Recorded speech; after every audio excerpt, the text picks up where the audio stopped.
La teràpia gènica consisteix a substituir el gen que provoca una malaltia per un altre que restauri la funció normal. Per a inserir el gen s'utilitza un vector, normalment un virus inactivat.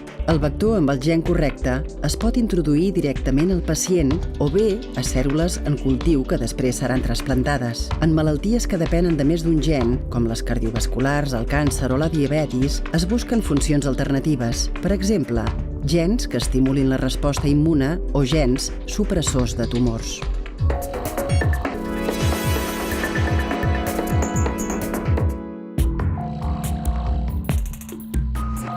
Aquí tenim les columnes que representen el DNA, que conté els gens. Nosaltres pensem realment que la teràpia gènica, que es basa en l'utilització d'aquests gens, és una eina que podrà ser molt útil en un futur per curar malalties.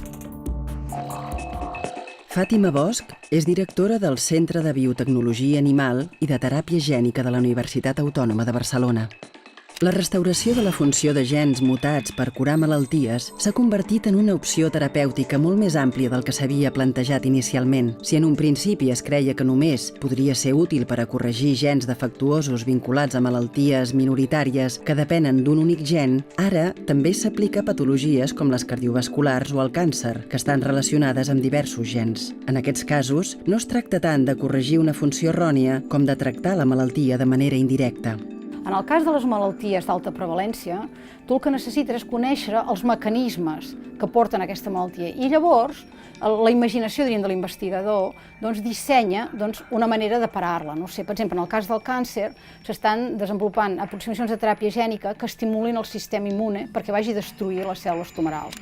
El tractament és més directe en el cas de les malalties minoritàries provocades per una única mutació genètica. Es necessita modificar el gen causant de la malaltia i identificar un vehicle adequat per a introduir-lo en les cèl·lules i que arribi a les zones malmeses. Els Cevatec han aconseguit curar en models animals la síndrome de Sanfilippo, una malaltia minoritària neurodegenerativa que afecta els infants.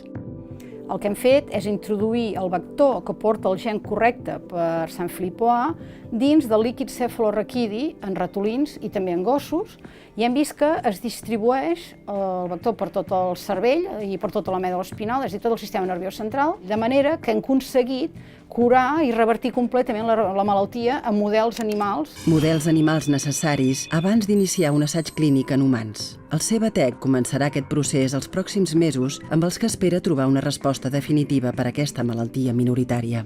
Els resultats suposarien un altre exemple d'èxit en l'aplicació de la teràpia gènica en malalties minoritàries. Per a Fàtima Bosch, el tractament de patologies amb gens serà el futur de la medicina, tant per millorar els tractaments actuals com per aplicar-la en aquelles malalties que encara no tenen cura. Això portarà potser més temps perquè haurem de demostrar que les teràpies són millors que les que ja existents, però realment jo crec que la teràpia gènica és una eina que s'haurà de tenir en compte en el futur en el camp de la medicina.